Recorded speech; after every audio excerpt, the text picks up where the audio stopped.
제자기도. 평소 부동산을 보면서 느꼈던 사실이나 현상들을 아주 알아듣기 쉽게 설명하는 동영상을 만들고자 합니다. 부동산은 나이가 어느 정도 들어서 경험을 쌓으면서야 알아볼 수 있는 것들이 많기에 이러한 경험들을 아주 쉬운 용어들로 설명을 곁들여 만들고자 합니다.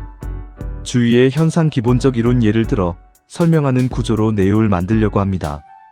방식은 유튜브 방송 중 6미너츠 피직스와 같이 펜으로 쓰면서 설명하는 방식으로, 해설은 배우 이병헌 씨의 목소리 스타일로 차분하게 목소리가 표현되었으면 합니다.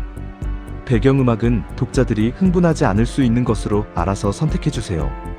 프롬프트는 제가 경험하고 공부한 부동산에 대한 여러가지 지식을 프롬프트로 제공합니다.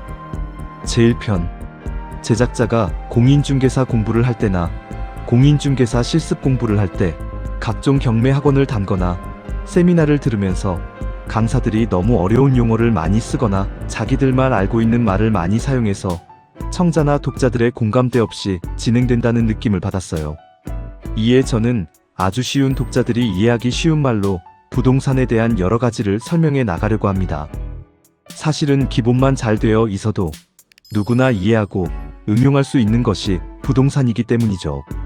대한민국에서는 부동산을 우리가 볼 수 있는 두 가지로 나눕니다. 토지와 건물이죠. 우리는 대한민국이라는 공동체 속에서 살고 있기에 정부는 부동산에 대해서 실질적인 정보를 자원관리 측면에서 가지고 있고 또 국민들에게 제공합니다.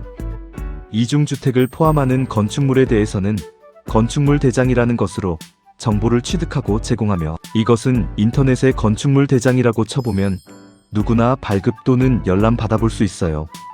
토지에 대하여 행정부는 토지대장 임야대장이라는 명목하에 정보를 취합하고 열람할 수 있도록 도움을 주고 있지요.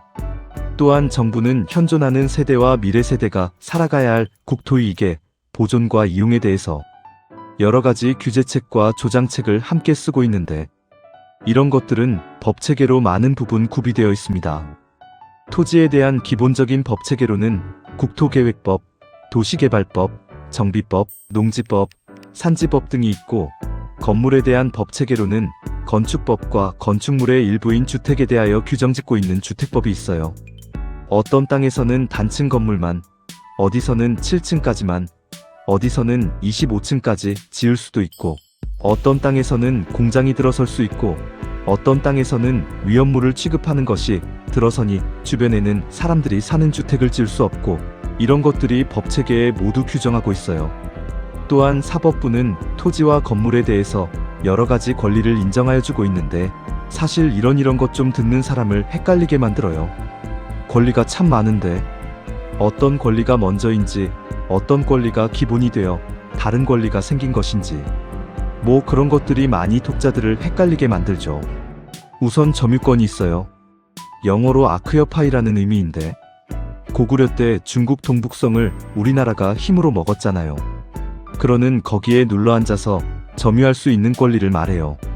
일본 애들이 아무리 독도가 자기네 거라 우겨도 우리가 실질적으로 지배하는 상태이기 때문에 대한민국에 점유권이 있는 것이죠.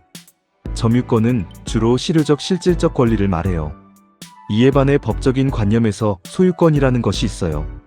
일정 법 체제하에서 소유권은 거의 다 소유자 맘대로 할 수 있는 권리를 말해요. 소유자가 사용할 수 있는 권리, 그것을 이용해서 수익을 얻을 수 있는 권리, 아니면 더 이상 소유하기 싫으면 팔아버릴 수 있는 권리, 이런 것들이 소유권이라는 단어에 모두 숨겨져 있어요.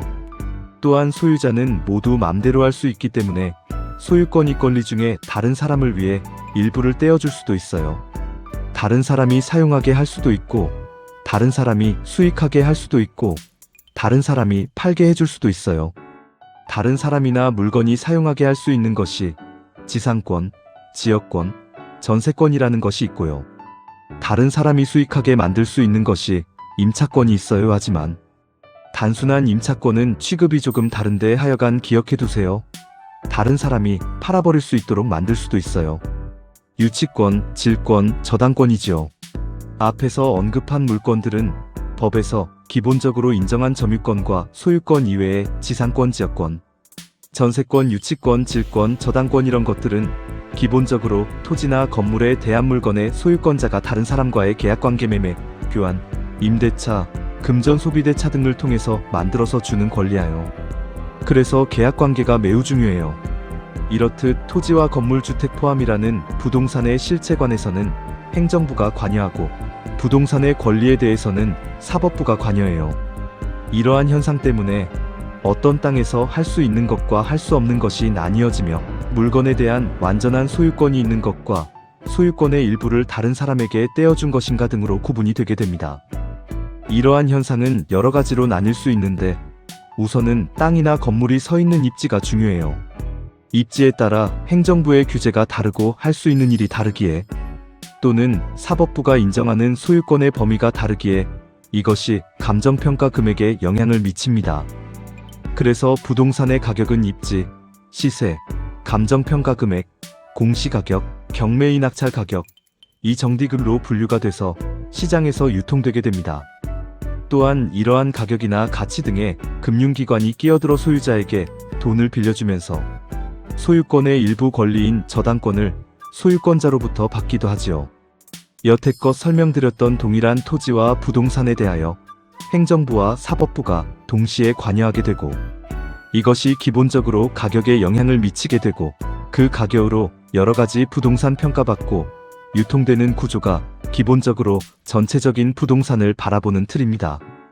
중간에 토지와 건물이 서 있거나 서게 될 것이고 이를 실질적인 측면에서 행정부가 관여하게 되고 또한 권리적인 측면에서 사법부가 관여하게 되고 이러한 기본적인 범위와 크기로 인해 가격이 여러 가지 체계로 형성되게 되고 부동산이 워낙 고액이다 보니 화폐를 다루는 한국은행의 하수인 금융기관이 관여되게 되는 구조입니다.